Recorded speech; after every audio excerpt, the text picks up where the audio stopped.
सुप्रभात। सुप्रभात बच्चों। चार पंक्तियों के साथ।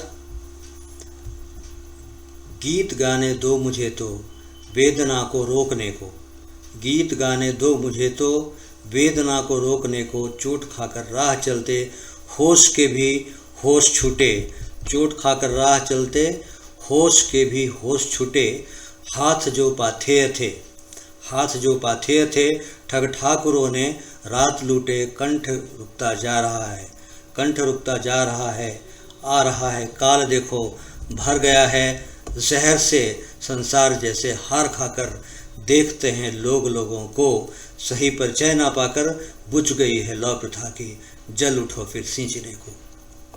सुप्रभात, नमस्कार। मैं आशा करता हूँ आप लोग अपने परिवारजनों के साथ अपने अपने घरों में सुरक्षित, स्वस्थ और प्रसन्नचित होंगे।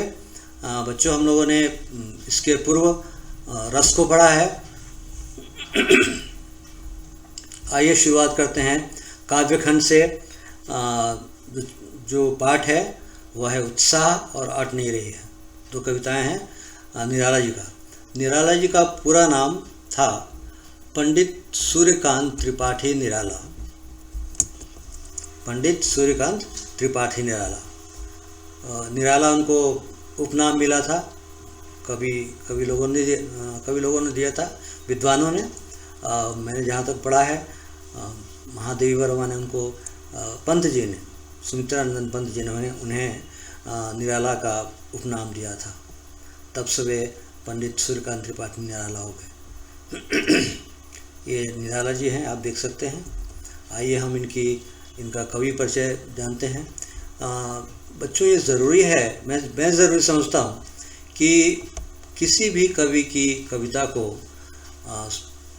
जानने के लिए, समझने के लिए पहले ये ज़रूरी होता है कि हम पहले कवि को जान लें, उनके जीवन के बारे में जान लें, उनकी शिक्षा दीक्षा, उनका जीवन यापन, उनके कार्य, उनकी साहित्यिक उपलब्धियाँ और उनके जीवन में घटने वाले प्रमुख घटनाएं। यदि हम इन सब चीज़ों को जान लेते हैं तो इनकी कविताओं को पढ़ने में भी हमें बड़ी आसानी होती है। निराला जी हिंदी कविता के छायावादी कवि माने जाते हैं। छायावाद के ये प्रमुख स्तंभ माने जाते, चार लोग थे। इनको कहा जाता है छायावाद के प्रवर्तक,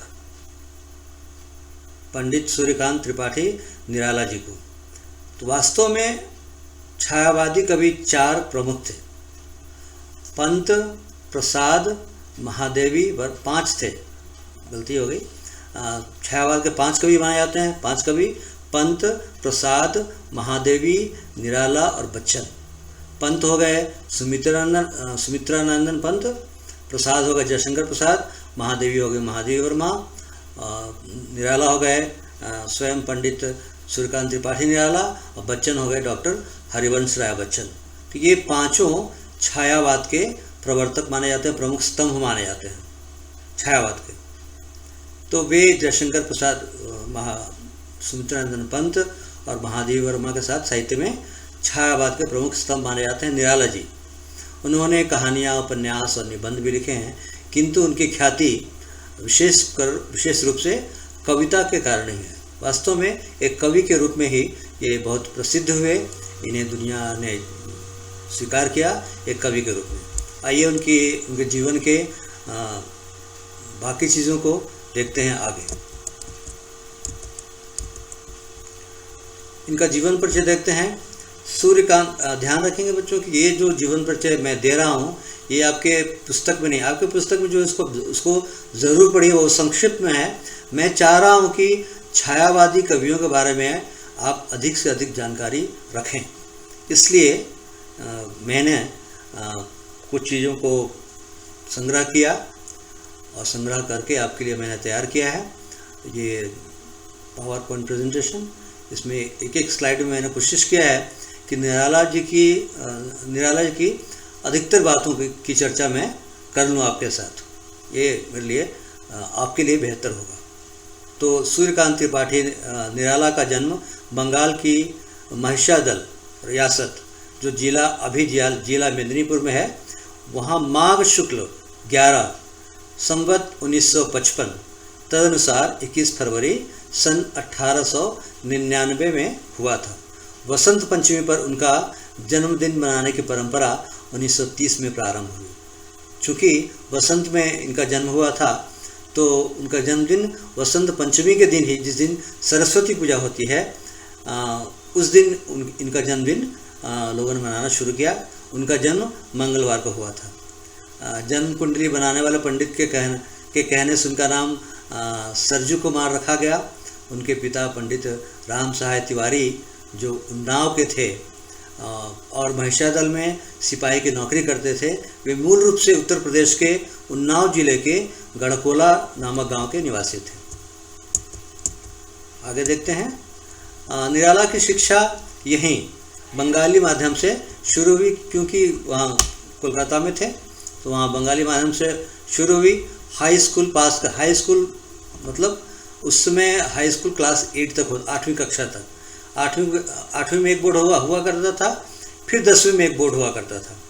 तो हाई स्कूल पास करने के पश्चात इन्होंने घर पर ही संस्कृत और अंग्रेजी साहित्य का अध्ययन किया।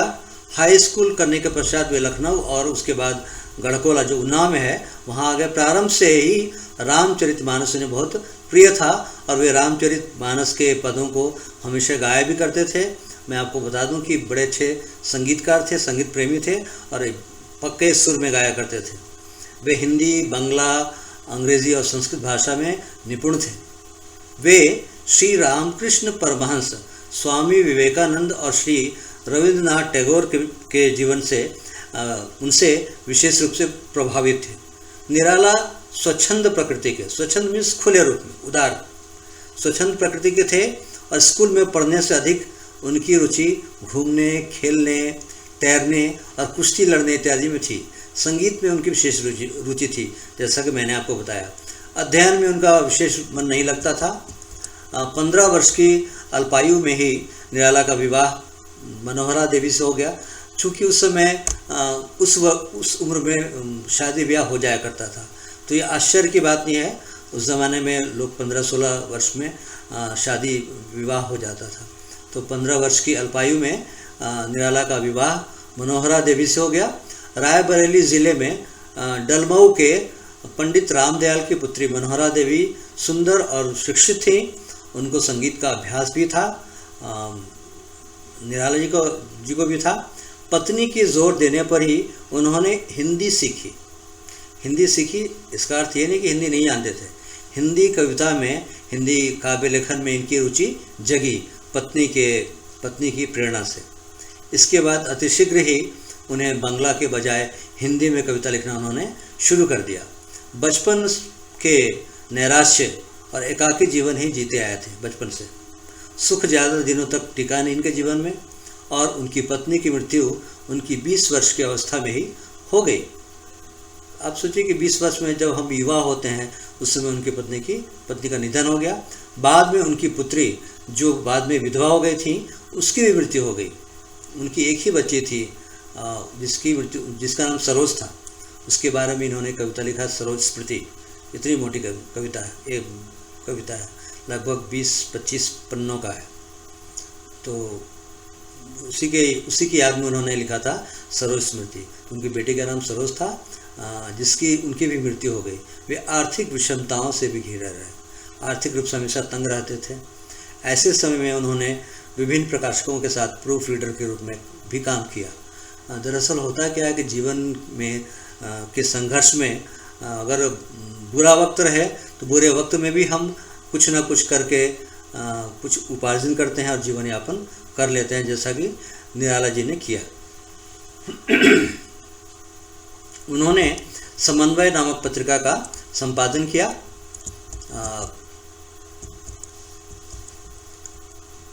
कठिन से कठिन परिस्थितियों में भी उन्होंने सिद्धांतों को, वो थोड़े सिद्धांतवादी थे, लेकिन कठिन परिस्थिति जब जीवन में आती हैं, परिस्थितियाँ आती हैं, तो सारे सिद्धांत धरे के धरे रह जाते हैं।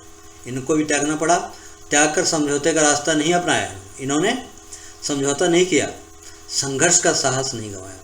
एक तो उन्होंने अपने सिद्धांतों पर वो अड़े रहे, लेकिन संघर्ष का साहस भी उन्होंने बनाए रखा जीवन में। तो ये बहुत बड़ी प्रेरणादायक बात है हमारे लिए, हमें भी जीवन में ये करना चाहिए।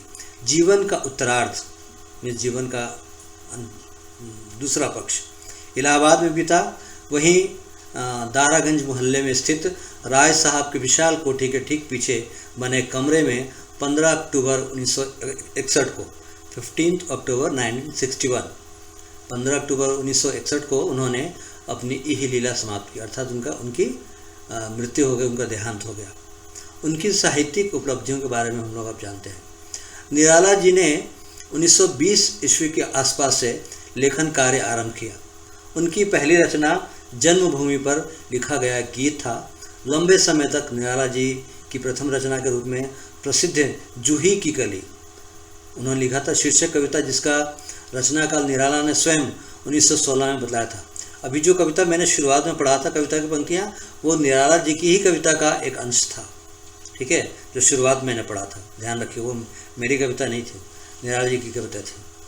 तो जूही की कली शीर्षक कविता जिसका रचना काल निराला ने स्वयं 1916 ईस्वी में बतलाया था, वस्तुतः 1921 ईस्वी के आसपास लिखी गई थी तथा 1922 ईस्वी में पहली बार प्रकाशित हुई थी जूही की कली। कविता के अतिरिक्त कथा साहित्य और गद्य की भी अन्य विधाओं में निराला ने प्रभुत मात्रा में लिखा है। प्रभुत मीन्स बहुत संख्या में लिखा है। आइए इनके साहित्यिक उपलब्धियों को जानते हुए आगे बढ़ते हैं। इनकी प्रकाशित कृतियाँ क्या क्या हैं। काव्य संग्रह में अनामिका, परिमल, गीतिका, अनामिका फिर से इन्होंने लिखा द्वितीय, तुलसीदास 1939 में लिखा, कुकुरमुत्ता 1942 में, अणिमा, बेला, बेला पुस्तक में यहाँ मेरी अलमारी में है, बेला, नए पत्ते, अर्चना, आराधना, गीत कुंज, सांध्य काकली, अपरा, ये संचयन था। तो ये उनके काव्य संग्रह थे। उनके उपन्यासों में अप्सरा, अलका, प्रभावती, निरुपमा, कुल्ली भाट बहुत प्रसिद्ध उपन्यास उनका, सारे उपन्यास उनके बहुत प्रसिद्ध हैं। बिल्लेसर बकरिहा, चोटी की पकड़, काले कारनामे, जिसको ये पूर्ण नहीं कर पाए क्योंकि इनका देहांत हो गया था। चमेली, ये भी अपूर्ण रहा। इंदुलेखा, यह भी अपूर्ण ही रहा, पूरा नहीं कर पाए थे।